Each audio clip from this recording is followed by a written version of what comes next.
Hey, what's up guys? Derek here. Today we have another SAM.gov bids, and I thought this was a good example. Today is going to be probably a shorter one. This is definitely an extremely straightforward one, but there's a little bit of a twist on it, which I wanted to demonstrate for you today. But this is for one staffed position. We're going to find out. It is a RFQ, a request for quote. So the response is going to be fairly straightforward, but there is something that I wanted to show. That's a bit of a twist that kind of made me stop and think. And it's kind of the first time we've done this type of an example, which is why I wanted to showcase it today. As always, though, we will be answering three primary questions as we go through today's training. What is the job? How do I respond to it? And do I want to bid on it? And you can see I've already pre-populated a few questions that we're going to dive into as well that I want to introduce you to and show you in today's training. So we will get started by answering our first question, which is what is the job? And gathering information here to help us answer this. So this is a mobilization exercise support analyst, which tells you right off the bat that it is a person. Scrolling down a little bit here, I'm going to pull off the due date because that's always helpful to do. And this is, it's the same steps over and over that we've been doing. And by design, I'm trying to get you to practice doing this on your own so that you can be empowered rather than being overwhelmed. We're grabbing the NAICS code, also the place of performance. Why not? This is all going to be great information that we don't have to go back trying to find later on. So just at a glance, they're letting us know, what did we grab here? Mobilization exercise support analyst. It's a person. This is due April 18th. At the time of recording, today is the 28th. So we do have a good bit of lead time to respond to this RFQ. The set aside for this is total small business. So essentially, anybody who's a small business can go after this. The NAICS code for this is 541614 for the process, physical, and logistics consulting services. So I know a lot of you in the professional services space are interested in logistics. This would be a great builder for your portfolio. And this is being performed at, hopefully I pronounce it properly, Fort Shafter in Hawaii. So maybe even a good excuse to make it out that way. So some initial information, but we do have a bit more to go, a ways to go to finishing answering what is this job. So we'll continue plowing through. So this is a non-personal services contract that's going to, let's see here, provide operational assessment, joint vision, and training strategy, a functional assessment of training capabilities to the mobilization exercises, which is MOBEX, and command post exercises, which is CPX, program management. That is a mouthful. It is a lot of acronyms, a lot of words that you're probably not used to saying. The government shall not exercise any supervision or control over the contract service providers performing the services herein. Such contract service providers shall be accountable solely to the contractor, who in turn is responsible to the government. Meaning, the government cannot tell what your people to do. You tell your people what to do, but then the government can tell you what to tell your people to do, essentially, right? You're the boss, the government's not the boss, but it is the government's mission. So in a nutshell, it's just kind of what that means as you wade through it. We got a little bit more info here, and then we have a solicitation document, just one attachment. Scrolling down, we have Chris Doyle and Amanda. Let's take a stab at this. Amanda Zawarzinski. Hopefully I got close on that one. So Chris Doyle and Amanda Zawarzinski as our POCs in contracting. Usually the primary is the specialist and the secondary is the officer. May not be, they have not designated in this case. Not super important either at this point. So really what I want to do now is continuing answering our first question, what is the job, and dig into our solicitation document. So we're immediately met with our SF 1449, print, sign, and date this, page 2 as well. And then we're hit with some pricing cleanse. Usually sometimes this can be helpful in giving us more information if they describe the job more, but they're not. They're just saying MOB analyst support, quantity 1. Okay, that doesn't really tell us a whole lot more than we already knew, other than that we're looking to price probably for 1 year. And then we're coming down here seeing 1001, which looks like an option year 1. So we would perhaps price for the first option year. I'm saying perhaps, I already know that is the case, but if you're new, you don't want to assume anything. 2001, another option year, 3001, and 4001. So what we gained from these pricing cleanse is that this is a base plus 4 option. So potentially a 5-year contract, really good stuff, but we're still looking to answer this question. And the PWS, the performance of work statement, on this page that follows is really what we're looking for to get the meat of what this job is. So I'm going to quickly scroll it to see what jumps out to me. They are giving us POP dates. So let's see here. Did I get this incorrect? They're saying a base year because we thought it was 4 option years. So they're saying 1 April, which is just that's not correct. So how do we know, guys? How do we know this is not correct? How do we know this is not proper? 1 April 2022 is the base year. How do you know that cannot be true? You know that cannot be true because the due dates for this is not due until April 18th, 17 days later, right? So this is just an example of how when this was written, it's not lining up with the actual solicitation timeline, and that's okay. Like, it's totally okay. It will end up, being updated. You will probably begin your POP maybe sometime in May if they can get this turned around really quickly, maybe June, but probably maybe towards the end of May or something would be my guess. So again, just some details. I'm trying to still answer our question, but we take this information as it comes. But then it's for a year. So it's April to March, and then next year it's April to March, and then April to March, and then April to March. So I don't see any time gaps. I don't see that some of these are only for 6 months. So I'm a little confused as we just looked at our, I just want to count them out with you. So here is 0001, which is the base. So we have a base. 1001, so we have option year 1, 2001, option year 2, 3001, option year 3, and then 4001, option year 4. So I got 5 fingers, so that's a base plus 4, and I'm only seeing a base plus 3 here. So it doesn't add up. So this would be something that I would need to clarify as an RFI to contracting to say, can you please clarify, because you have 5 CLINs, but you only have 4 years. Anyways, I wasn't even planning on that. I just kind of caught it. Another great teachable moment for you guys. Contracting does make mistakes.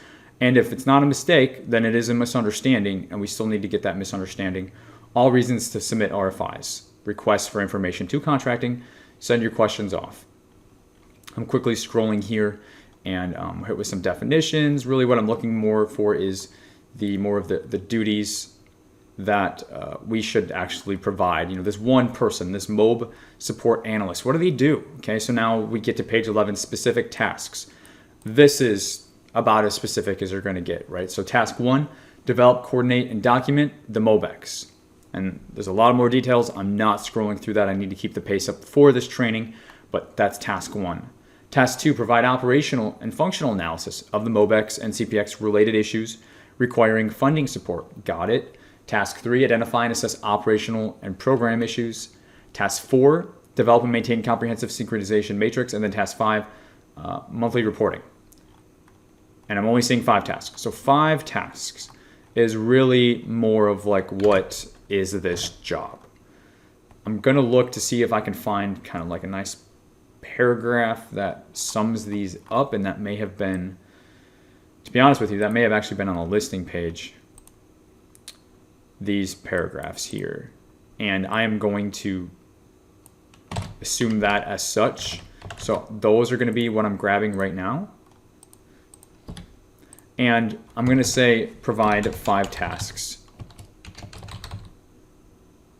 specifically, and then I'm going to reference our page number where those tasks begin. I'm just trying to make it easier for us when we come back to this for our notes. So page 11, we know we can dig into those 5 tasks, but then we also know that there is this kind of brief overview that we're grabbing from the SAM.gov listing. So this more fully now, I feel more comprehensive about saying this is closer to what is the job, an answer for that rather. Now next we have making sure there was anything else. How do I respond to it? So we know that there were pricing CLINs. Whenever you see pricing CLINs, you have to fill those babies out. So to me, well, not to me, factually, it is a base plus 4. And again, we need to decide how we're going to handle that.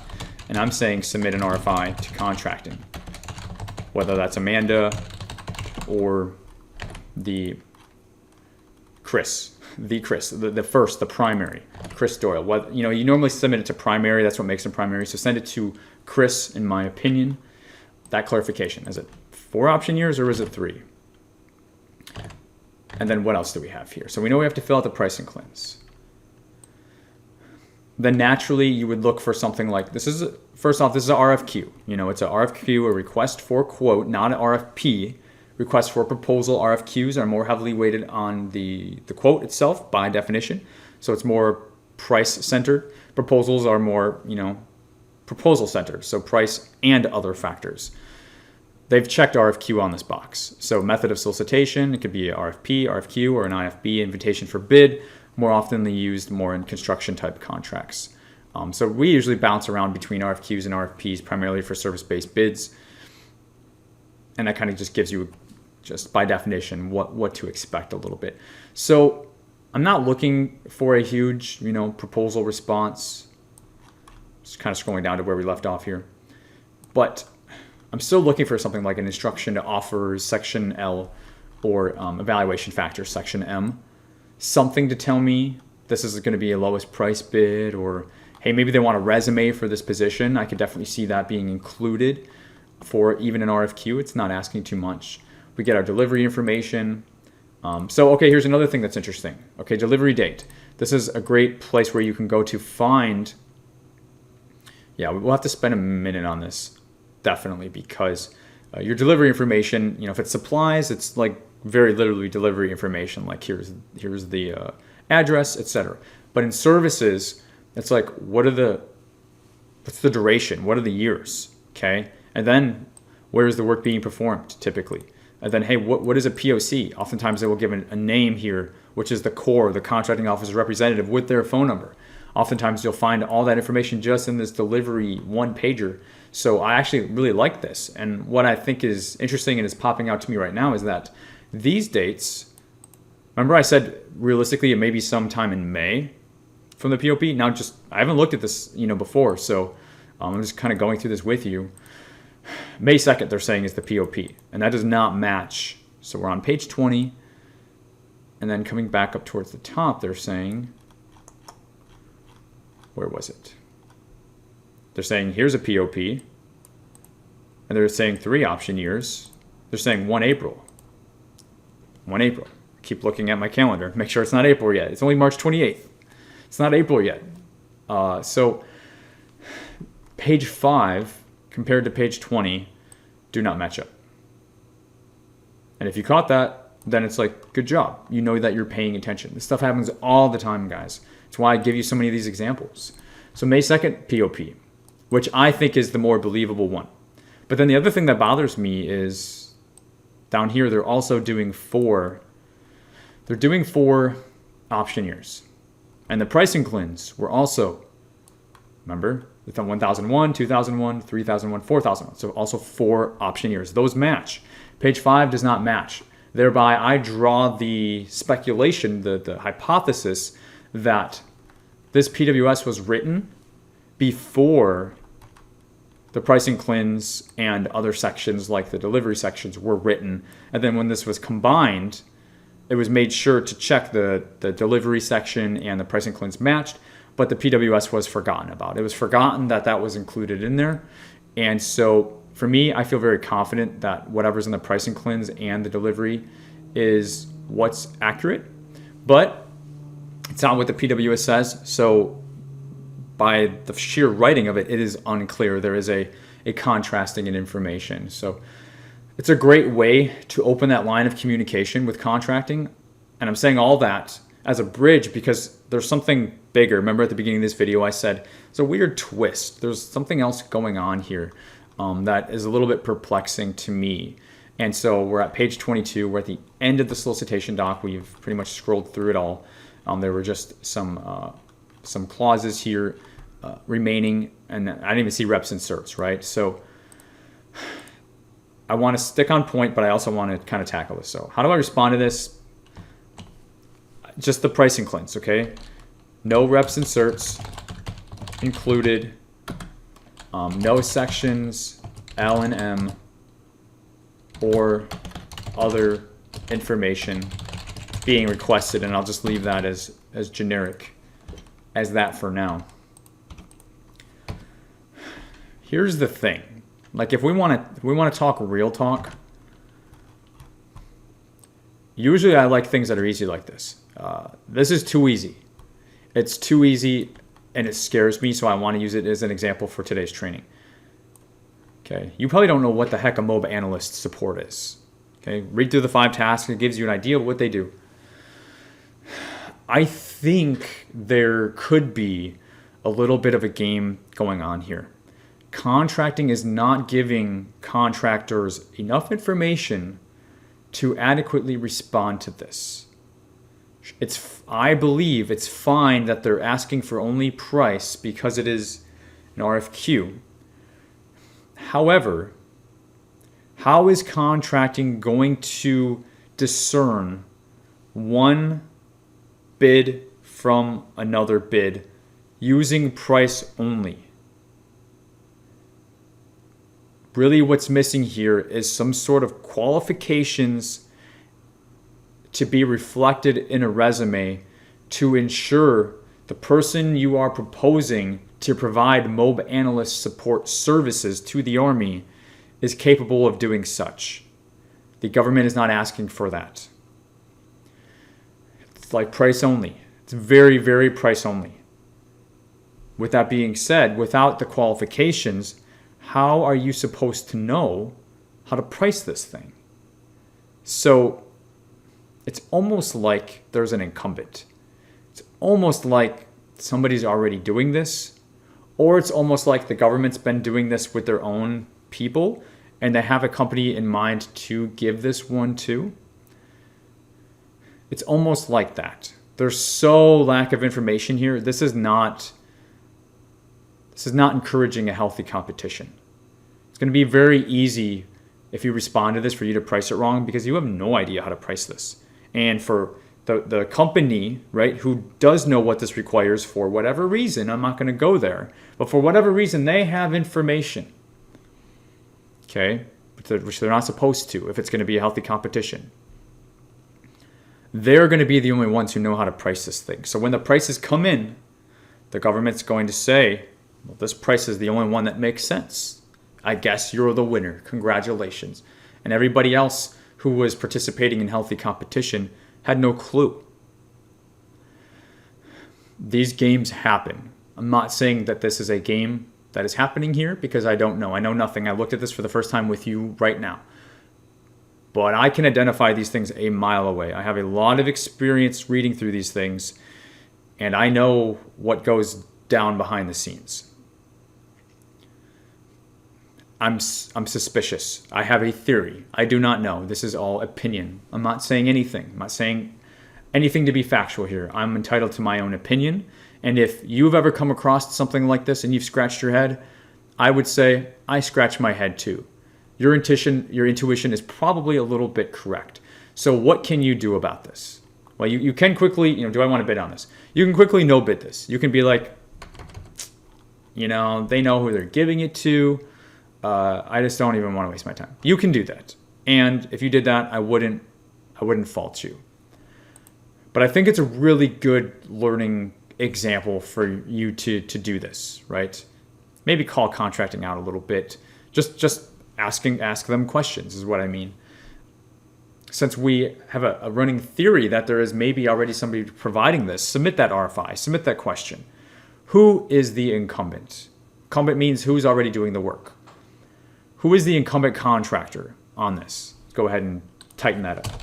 Who is the incumbent contractor?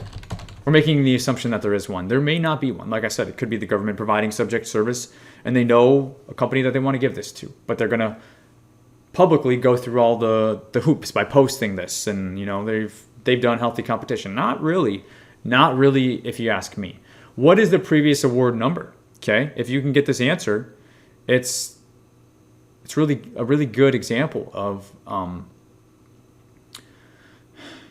an exercise, like I said. But then also, if you can get that award number, now you do have an idea. Now you do have a ballpark. You have an idea, right? And there's not going to be a whole lot of changes going on in this.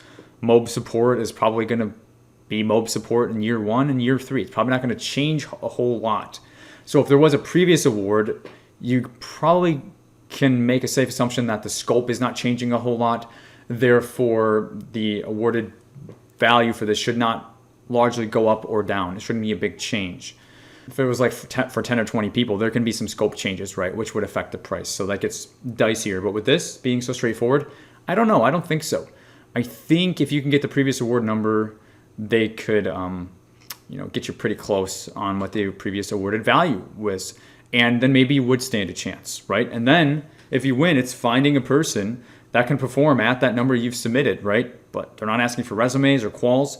So you could arguably pull anybody off the street as long as they're able to do these, because they're not asking for experience doing this work for the last 5 years. You could submit yourself, but as long as you're able to do the work, those 5 tasks, if you can do it, then arguably that's good enough, which is going to be hard, right? Because this is so specific type tasks, which is another kind of clue. Like what's going on here? Like, unless you're in the Army, in the DoD, in this area doing this type of support, then you're going to have no idea what this stuff is. It's not that we're contractors and we don't understand. It's just, no, this is so specific to this particular program that nobody knows what this is. These acronyms are very specific to them only. It's a very small group of people that speak this language. It's not that you're a new federal contractor and you don't get it. It's like, no, even federal contractors don't know what this is unless you're in this type of program, right? So it's highly restrictive to anybody else on the outside gaining information, which is why contracting, giving you quals,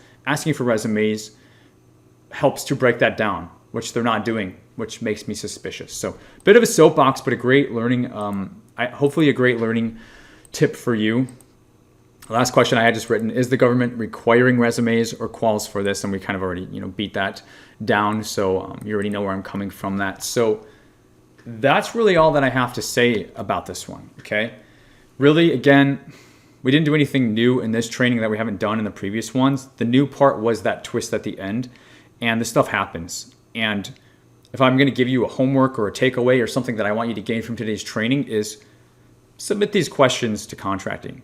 Get used to writing RFIs. And if you're not super comfortable, ask the question about the POPs that don't match. Like I said, it's a great kind of, kick in the door to open things up. And then also, by the way, hey, how will we know if we're, providing the qualified people?